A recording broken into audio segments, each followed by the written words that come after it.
бағдарламасы өз жұмысын әрмен қарай жалғастырады. Бүгін расымен де бекітілген 3 лектің қонақтары емес, 4-ші лектің меймандары да келіп жетті. Бүгін біздің студиямызда қонақта Ғалия Жүсіпова, мұғалімдердің біліктілігін арттыруға арналған курстың кураторы, Жәнібек Өтеулин, 29-шы жалпы білім беретін мектебінің қазақ тілі және әдебиеті пәнінің мұғалімі, және Ерасыл Қазыбаев, Мичурин мектебінің қазақ тілі және әдебиеті пәнінің мұғалімі. Құрметті қонақтар, студиямызға қош келдіңіздер. Көңіл-күйлеріңіз қалай? Жақсы. Тамаша. Білікті маманды даярлау, заман талабы, білікті маман, ел тірегі деп жатамыз. Соңғы уақытта, қателеспесем, 2 апта бұрын сіздердің бастамаларыңызбен, жетекшілігіңізбен арнайы курс ұйымдастырылған болатын, мұғалімдердің кәсіби біліктіліктерін арттыруға бағытталған. Сол жайында сөз қозғасақ. Өрлеу кәсіби даму институтында, яғни облыс педагогтерінің біліктілігін арттыруда, соның ішінде пәндік құзыреттілігін қалыптастыруда бізде курстар жиі өтуде. Соның бірі біздің қазақ тілі және әдебиеті пән мұғалімдерге арналған курс. Жақында ғана енді курсымызды аяқтадық. Жалпы курстың мақсаты осы жалпы білім беретін мектептердегі мұғалімдердің пәндік құзыреттілігін қалыптастыру. Біздің студиямызда сол курстың қатысушылары, сол курсқа үлес қосқан отыр. Енді жалпы курс жайында сөйлесек, бұл курс сіздерге не берді, курс қалай ұйымдастырылды, қандай принцип бойынша, әдіс бойынша жүргізілді, сол жайында сөз қозғасақ. Әрине, қазақ тілі әдебиеті мұғалімдерінің курсынан өттік. Біздің жалпы мұғалімдердің бұрын талап бойынша 5 жылда бір рет өту керек болатын. Қазір жаңа талабына сай 3 жылда бір рет біз біліктілігімізді арттырамыз. Осы біліктілік арттыру курсына келген кезде жаңашыл оқыту бағдарламасына байланысты біздің көптеген сұрақтарымыз болды. Сол сұрақ барысында біз жақсы өзімізге ой түйіндедік, өзіміздің жұмысымызға керек әдіс тәсілдерді меңгердік. Лекциялық сабақтар арқылы немесе практикалық жұмыстар арқылы, топпен, жеке жұмыстар арқылы біз көптеген өзіміздің күнделікті өмірде қиындық келтіріп жүрген сұрақтарымызға толыққанды жауап алдық. Біз үшін өте тиімді әрі жақсы курс болып өтті. Өте керемет, Ерасыл мырза. Жаңа заман дамыған сайын жаңа технология дамып жатыр, жаңа оқыту әдістері жаңа ашылып жатыр. Біз бұның барлығын университет, институт қабырғаларында оқысақ та, қазір курста біз біліміміз одан сайын тереңдеп, жаңа білім алып, бұрын алған білімдерді қайта есімізге түсіріп, жаңа бағыт бағдар алдық деп айта аламын. Және бұл курс аясында біз барлығымыз топ болып Ыбырай Алтынсарин мұражайына бардық. Ыбырай Алтынсарин туралы тың деректермен таныс болдық. Біздің ұлт ұстазы болғандықтан бұл жерге біз бармау, бұл өте дұрыс емес нәрсе болатын еді. Біз барып таныстық, жаңа деректер алдық, өзімізге бір түрлі бір рухани, мәдени азық алдық деп айтуға болады. Расымен де Ғалия ханым, енді әсіресе қазақ тілді, орыс тілді мектептерде қазақ тілін дамытуға қазіргі таңда үлкен көңіл бөлініп келе жатыр ғой. Біздің қатысушыларға кімдер сабақ берді, семинарды кімдер өткізді, олардың қатарында кімдер болды, сол жайында айта отырсаңыздар. Енді орыс топтарында бізде осы курстар қазақ мектебіндегі мұғалімдер және орыс мектебіндегі қазақ мұғалімдер бөлінеді. Енді осы өтілген курста бұл топта аралас болды.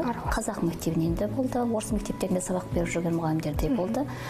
Ал енді айтатын болсақ, бұл жерде біздің бағдарламалардың барлығы орыс мектебі болсын, қазақ мектебі болсын, қазақ тілінде жүргізіледі, мемлекеттік тілде.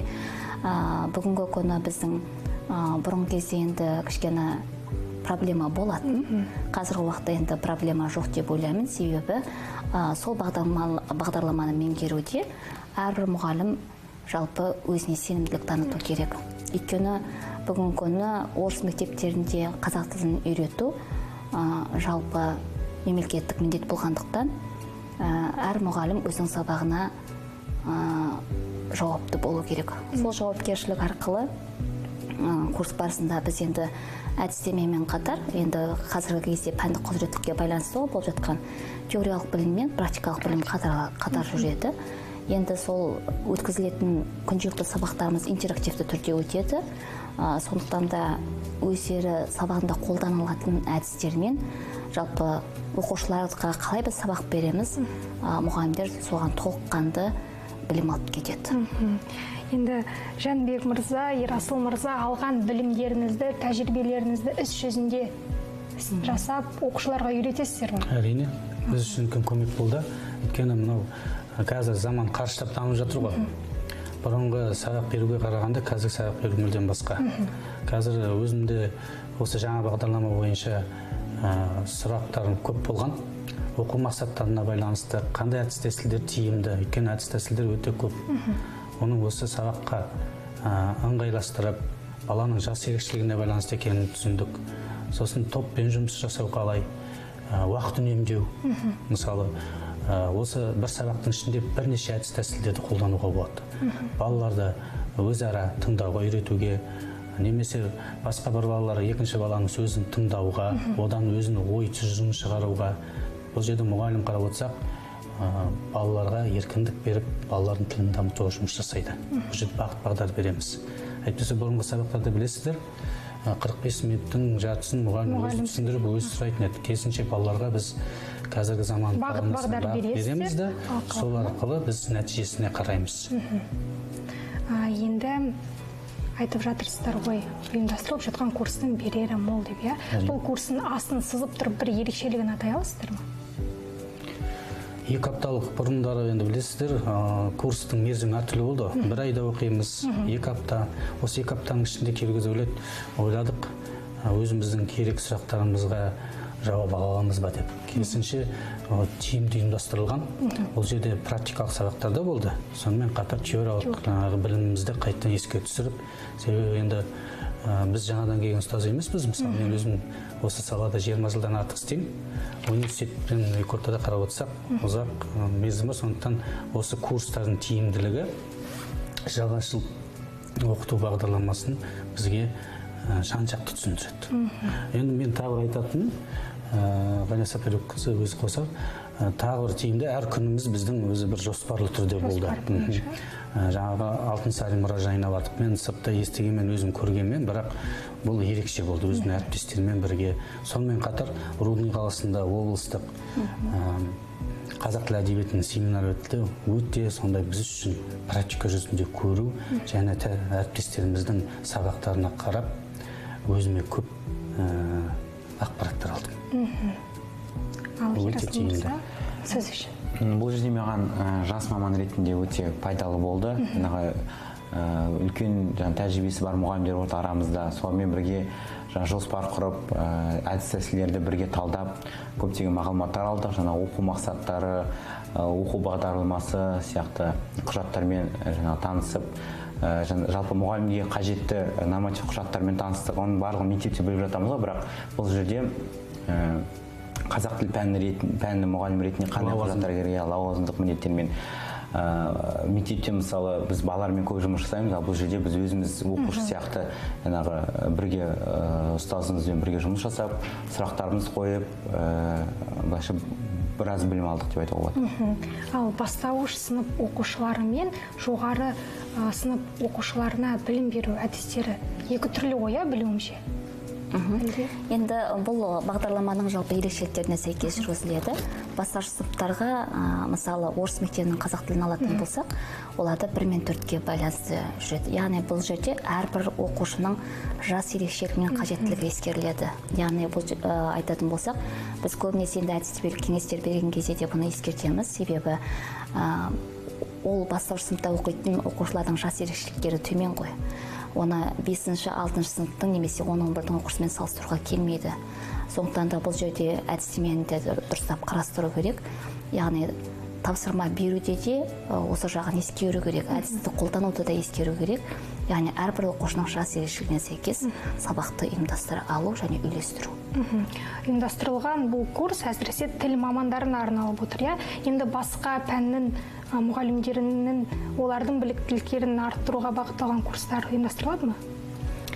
Иә, бізде биылғы жылы жалпы 44 жаңартылған білім беру бағдарламасына сәйкес пәндік курстарға байланысты бағдарламалар жасалынды.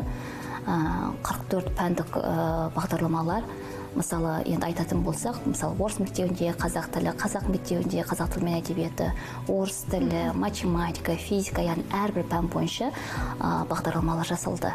Қазір енді біз осы тамыз айынан бастап осы курстарымызды өткізіп жатырмыз. Енді жыл соңына аяқтап қалдық. Бізде қазір бүгінгі күні жалпы 3009 мұғалім оқытылды. Әлі осыншалығын оқыту ойда бар. Жалғастырады. Өйткені келесі жылда да бізде жоспар бойынша жүреміз ғой. Яғни егер де біз осы курстарымыз келесі жылда қайталанатын болса, осы бағдарламаларымызды қолдана аламыз. Енді біздің тіл мамандары отыр, біздің студиямызда. Жалпы сіздердің балаларға тілді үйретудегі өздеріңіздің жеке методикаларыңыз бар ма? Мысалы, балаға қызықты етіп білім беру, оларға тілді үйрету деген сияқты. Мен мысалы орыс сыныптарында, бастауыш сыныптарда сабақ беремін. Бұл жерде бастауыш сыныптарда, екінші сыныптарда қазіргі таңда мысалы YouTube каналдарында қазақша әндер, қазақша сегіз сәттер өте жақсы шығып жатыр. Біз енді жұмысты енді бастаған жылдары колледжде, универде оқып жүрген кездері ондай материалдар аз болды, ағылшын тілінен басым болды. Қазіргі таңда қазақша білім беретін контенттер, бағдарламалар, арнайы әндер өте көп. Солардың барлығын сабақта тиімді қолдана аламыз.